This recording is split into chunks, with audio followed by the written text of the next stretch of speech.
I have lived for 347 cycles. I have rooted on 17 worlds. I have photosynthesized under 6 different suns.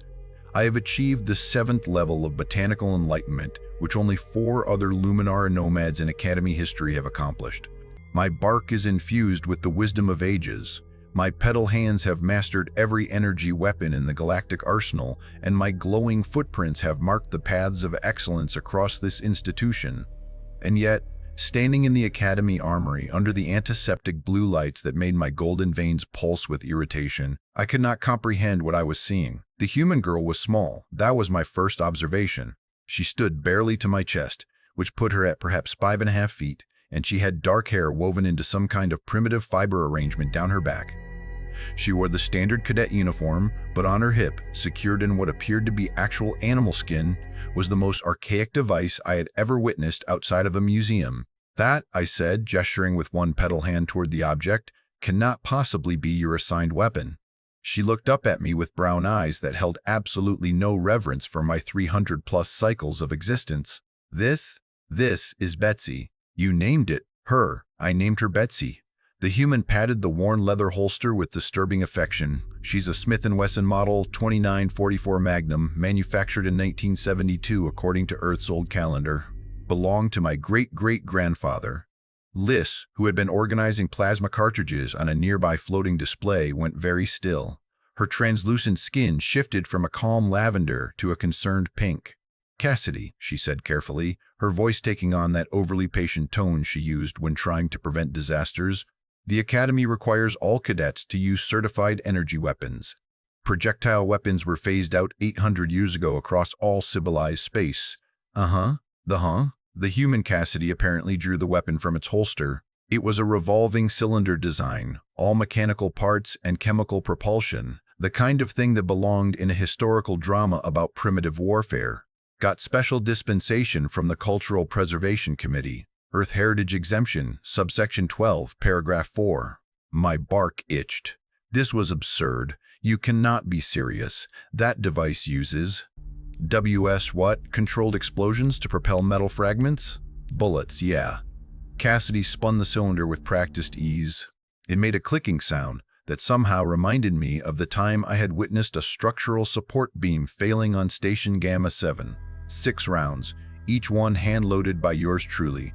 Gunpowder, primer, the whole traditional experience. The golden veins in my arms pulsed brighter. I could feel my footprints glowing more intensely on the polished armory floor. This is a academy for galactic defense. We train with weapons that can pierce starship hulls. We master plasma rifles that can fire 6,000 rounds per minute with perfect accuracy at 3 miles. We learn to wield particle accelerators that can you hit a target at 50 yards? Cassidy interrupted. My petal hands involuntarily unfolded. Excuse me? 50 yards. Moving target. Can you hit it? She was smirking. This tiny human with her chemical explosion device were smirking at me. Thorn Vikesh, 7th level botanical enlightenment, top scores in every marksmanship category for the past 6 semesters. I have scored perfect marks on every qualifying examination, I said, my voice taking on the deep resonance that happened when I was annoyed. A small vine curled around my shoulder guard, which was also annoying because it meant my organic armor was responding to my emotional state. I achieved the Master Shooter designation in my 2nd semester. I once hit 43 consecutive targets while they were... Cool story. Want to have a little contest? Cassidy checked her primitive timepiece, which was mechanical and probably kept time by counting rotations of tiny gears like some kind of mathematical torture device. Range should be empty right now. Unless you're worried that Betsy here might show up your fancy light show. Liz's skin went from pink to bright orange, which meant she was genuinely alarmed. This is a terrible idea. The range equipment isn't even calibrated for projectile weapons anymore. The safety barriers are designed for energy dispersion, not solid matter deflection, and the insurance forms alone. I will accept your challenge, I said, which caused both my petal hands to fully unfold and glow so brightly that Liz had to shield her soft eyes. Thorn Vikesh, no, Liz said. This human questions the superiority of modern weapons technology, I continued, my footprints now leaving glowing marks so bright they would probably be visible for the next hour. She insults centuries of tactical development with her. For metal fragments and chemical reactions. As the top-ranked cadet, it is my duty to demonstrate why we evolved beyond such primitive tools. Or, Cassidy said cheerfully, you could just admit that you're scared of getting beaten by a girl with a cowboy gun. My bark cracked, actually cracked. A small piece flaked off near my left shoulder. That had never happened before. The range, I said stiffly, now. We walked through the corridor toward the training facilities, my glowing footprints marking our path like a trail of luminescent shame that I had not yet experienced but was suddenly worried about. Cassidy walked with an irritating bounce in her step, her hand resting casually on her holster. Liz trailed behind us, her skin now cycling through multiple shades of worried pastels. This will end badly, Liz muttered. This always ends badly when humans get involved. Remember the incident with the nav computer and the fermented fruit beverage? Remember when that human engineer fixed the gravity plating and somehow made it work backwards? Remember. This is different, I said. This is about marksmanship, precision, skill. These are quantifiable metrics where my superiority is documented and verifiable. You're glowing so bright I can see the veins in your feet through your boots, Liz said. I chose to ignore this factually accurate observation. The weapons training range occupied an entire deck of the Academy station. As we entered, motion sensors activated the overhead lighting, illuminating multiple firing lanes separated by shimmering energy barriers. Targets hung suspended on automated rails that could move them through complex three-dimensional patterns at variable speeds. The observation gallery above was empty, the reinforced transparent aluminum showing the reflection of my increasingly luminescent body. Cassidy whistled, which was a noise humans made by forcing air through their lips in a way that seemed wildly inefficient. Fancy. Our range back at Earth Academy was just a concrete room and paper targets. Because Earth is primitive, I said, selecting my personal plasma rifle from the weapon rack. It hummed to life as my pedal hands curled around its grip, the charge indicator glowing a satisfying blue. Observe. This weapon fires coherent plasma packets at 0.97% light speed. The targeting computer links directly to my neural implant. You need a computer to aim? Cassidy pulled out her revolver and a small box of bullets. It enhances accuracy beyond organic limitations. So, you need a computer to aim. She began loading bullets into the cylinder one by one, each round sliding into place with a soft click. Interesting. My leaves rustled. I did not have leaves. Why did I hear rustling leaves? Oh, it was my armor. My organic vine armor was rustling because I was so annoyed that my body was producing excess oxygen. Shall we establish parameters? Liz said quickly, moving to the range control panel. Her elegant fingers danced across the holographic interface. Standard 50-yard range, 30 seconds, 10 targets moving in pattern. Delta 4? Works for me, Cassidy said, spinning the cylinder closed. You want to go first, Tree Man? Show me how the professionals do it? Tree Man. She called me Tree Man. I had a designation. I had earned 17 merit badges. I had published a thesis on optimal firing solutions in zero-gravity environments. I was not Tree Man. I will demonstrate proper technique, I said, my voice coming out more strained than I intended. I took position in lane 1, my feet rooting slightly into the rubberized floor. This was grounding, both literally and figuratively. I was connected to my stance. I was one with my weapon. I was. Hey, quick question, Cassidy called from lane 2. Do those glowy hand pedals ever get caught in the trigger guard? Seems like a design flaw. I fired. The plasma rifle discharged with a satisfying hum, and the first target, a hovering disc 50 yards downrange, vaporized instantly. I moved through the sequence with practiced efficiency, my crystal eyes tracking each target as it emerged from the rails, my neural link calculating trajectories automatically. Hum vaporize, hum vaporize. The rhythm was meditative, peaceful, exactly what I needed to restore my inner botanical balance. 10 targets, 9.4 seconds, 0 misses. I lowered my rifle and turned to Cassidy, my pedal hands folding back into their relaxed position. My golden veins dimmed slightly. That is how one properly engages targets. Cool, Cassidy said. You vaporized some flying frisbees with a gun that aims itself. Very impressive. She stepped up to her firing line, holding her primitive weapon in a two-handed grip that looked uncomfortable and inefficient. Liz activated the target sequence. 10 discs launched into the air, wobbling and weaving through their programmed pattern. Cassidy fired. The sound was wrong. That was my first thought. Energy weapons hummed or buzzed or sometimes made a satisfying whine. Her weapon made a sound like the universe breaking. Boom. a physical pressure wave of noise that I felt in my bark. The disc she had aimed at did not vaporize. Instead, it jerked sideways and fell, a hole punched clean through its center. She fired again. Boom. Another disc fell. But this one did something strange. The bullet hit it at an angle and the disc went spinning off sideways into the wall where it bounced, ricocheted upward, came back down and hit another disc, which also fell. "Does that count as two?" Cassidy asked. "No," I said. "Seemed like two." Boom, boom, boom. 3 more shots, 3 more impossible results. One bullet appeared to hit 2 discs that were aligned perfectly by coincidence. Another bullet struck a disc, went through it, hit the back wall, bounced off at an angle that should not have been possible for a projectile with that mass and velocity, and clipped another disc on the return path. "Okay, that one definitely counts as 2, Cassidy said. My veins were pulsing so fast they were starting to hum. "You are not following the laws of physics. I'm just shooting straight." She fired her last round. Boom.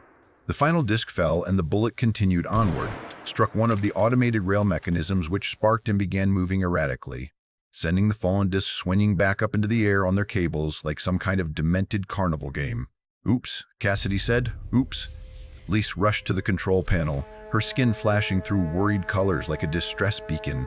"Oops, the rail system is supposed to be reinforced against energy weapon strikes. How did a primitive projectile?" "Bullets are really good at breaking things," Cassidy said, reloading her weapon with fresh rounds. "It's kind of their whole deal."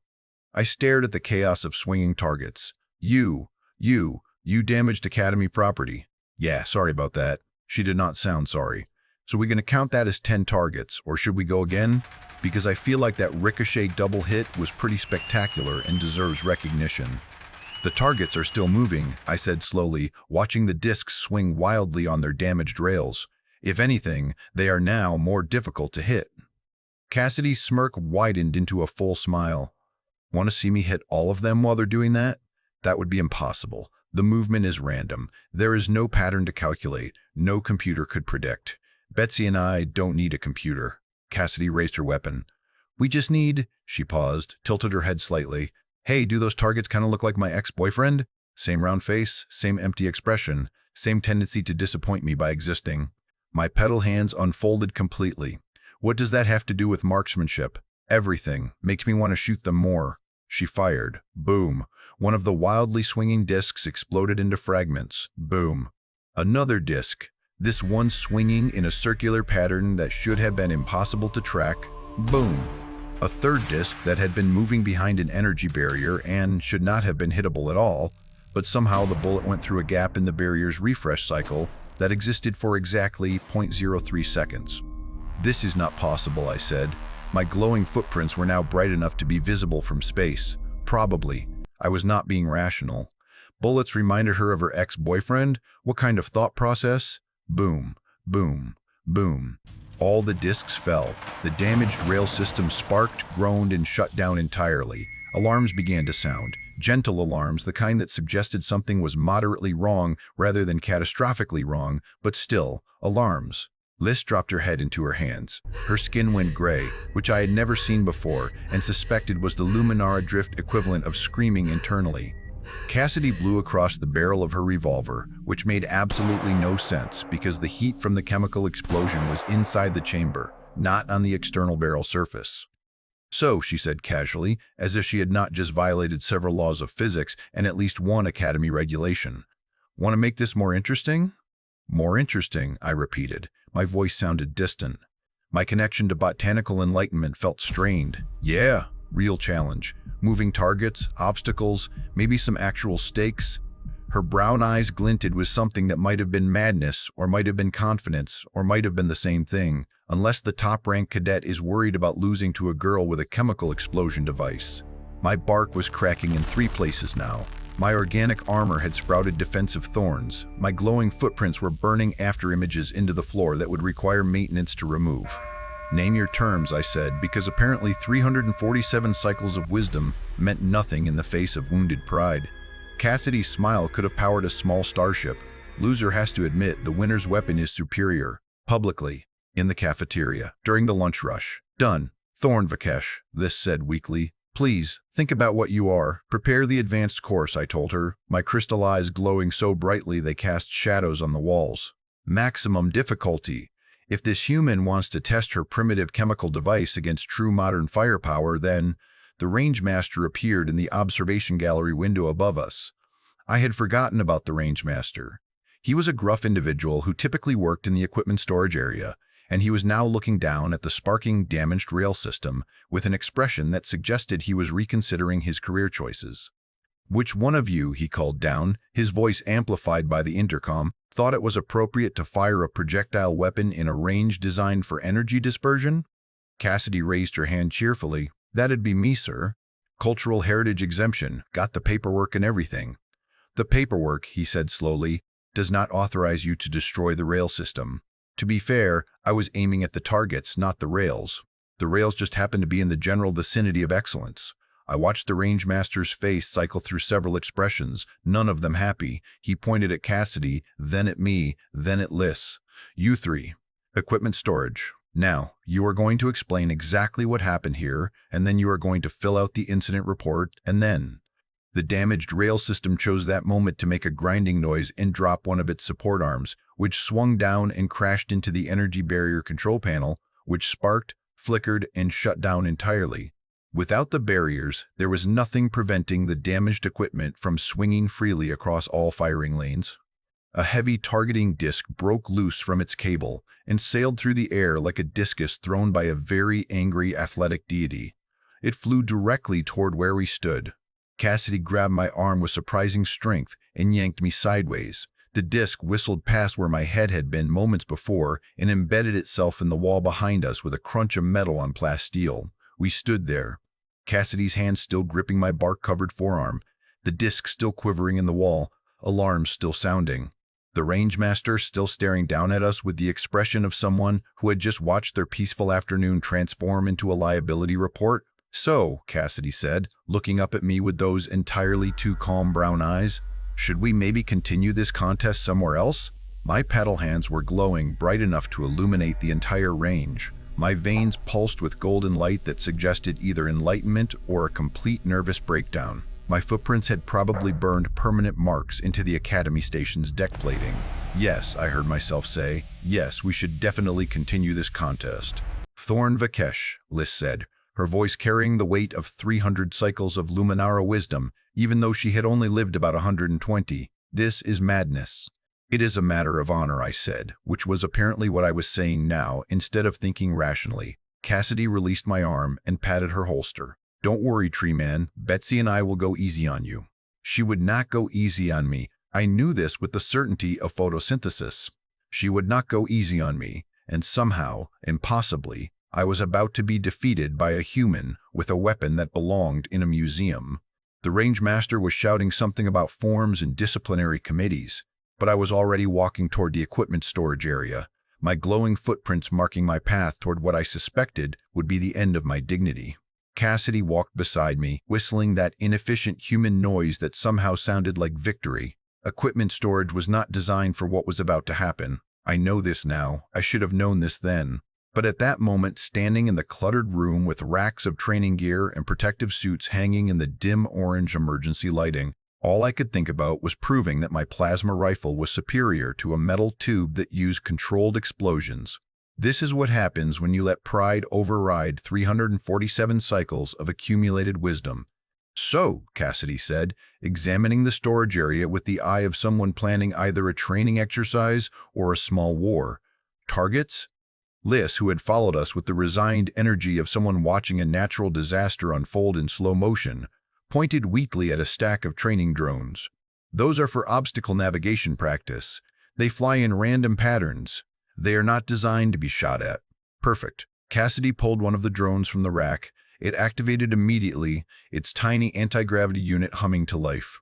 The drone wobbled upward and began zigzagging between the equipment racks like a confused insect. "We cannot fire weapons in here," I said. "This is a storage area. There are no safety barriers. The walls are not reinforced. This violates approximately 17 regulations."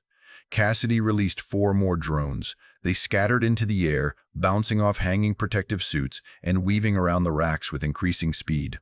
"You want to back out? Because I'm cool with you just admitting defeat now. Save us all some time." My pedal hands unfolded so fast they knocked over a nearby helmet rack. "First to hit 3 drones wins," I said. Boring. Cassidy watched the drones careening through the storage area. First to hit 3 drones while standing on one leg and reciting their favorite sandwich recipe. I stared at her.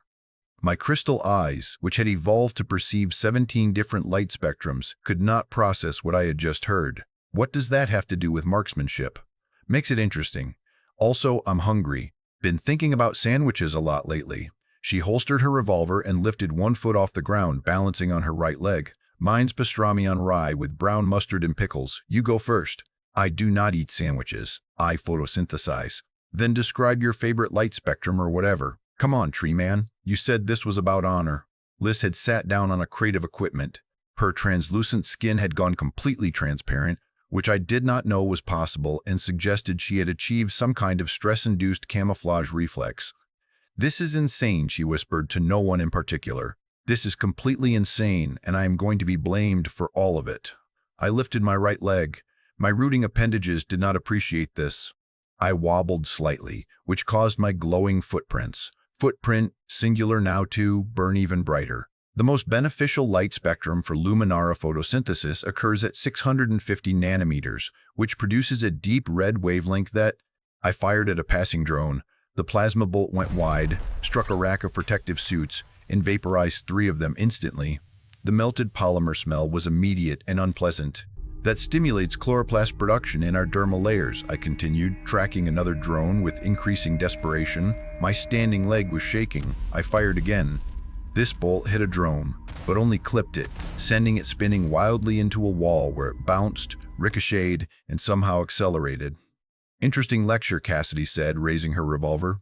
But you forgot to mention texture. Sandwiches need texture. That's why the pickles are crucial. Crunch factor, she fired. Boom. The sound in the enclosed space was physically painful. A drone exploded into fragments, one down. You are not even aiming, I protested, my legs shaking violently now. You are just firing randomly while discussing pickles. Am I though? Boom. Another drone shattered, 2 down. Also, I forgot to mention the cheese. Swiss cheese specifically. You need something creamy to balance the mustard bite. This was absurd. This was beyond absurd. This had transcended absurdity and entered some realm of chaos that had no name in any galactic language. I fired 3 times in rapid succession. 1 bolt hit a drone. The other 2 struck a crate labeled Fragile Gravity Training Equipment, which promptly exploded and released its contents. 17 small personal gravity field generators tumbled out, activated automatically, and began making the local gravity behave in ways gravity was not meant to behave. I started floating. Not all of me, just my left side, which meant I was now hovering at a 45-degree angle while still attempting to stand on one leg that was no longer touching the ground with any meaningful force. Oh, that's not good, Liz said from behind her crate. Her voice sounded distant, possibly because she was experiencing a different gravitational field than I was. Cassidy impossibly remained standing on one leg. A drone flew past her head. She tracked it with her revolver, fired, missed, and the bullet hit one of the gravity generators, which sparked and inverted its field. The missed drone suddenly found itself being pulled sideways into a wall at high speed where it crumpled on impact. Does that count as 3? Cassidy asked. No, I said, trying to rotate my body back to vertical. This was difficult because my organic armor had extended vines in multiple directions seeking purchase, which made me look like a botanical catastrophe. Seemed like it should count. I caused the drone's destruction through tactical environmental manipulation. Boom. She fired again while having this conversation. The bullet hit another drone, passed through it, struck a second gravity generator which exploded and somehow normalized the gravity in my immediate area. I dropped back to the floor, landing badly on my one standing leg, which buckled. I fell into a rack of training equipment that collapsed around me in a cascade of padding and metal frames. From somewhere in the pile of equipment, I heard myself say, and the red wavelength also provides optimal energy conversion during our rest cycles, which is why Luminara sleep chambers are equipped with, you're still doing the light spectrum thing. Cassidy's voice came from above me. Commitment. I respect that. I extracted myself from the equipment pile with as much dignity as I could preserve, which was approximately 0 dignity. My pedal hands were tangled in a training harness. My glowing footprints had left burn marks on several expensive-looking pieces of gear. My crystal eyes were pulsing so rapidly I was giving myself a headache. You have 2 drones, I said, standing back up on one leg with grim determination. I have one. This contest is not over. The remaining drones affected by the chaotic gravity fields were now moving in patterns that defied both physics and common sense. One was spiraling in a corkscrew pattern while simultaneously moving backward. Another appeared to be vibrating in place while slowly rotating through multiple dimensions.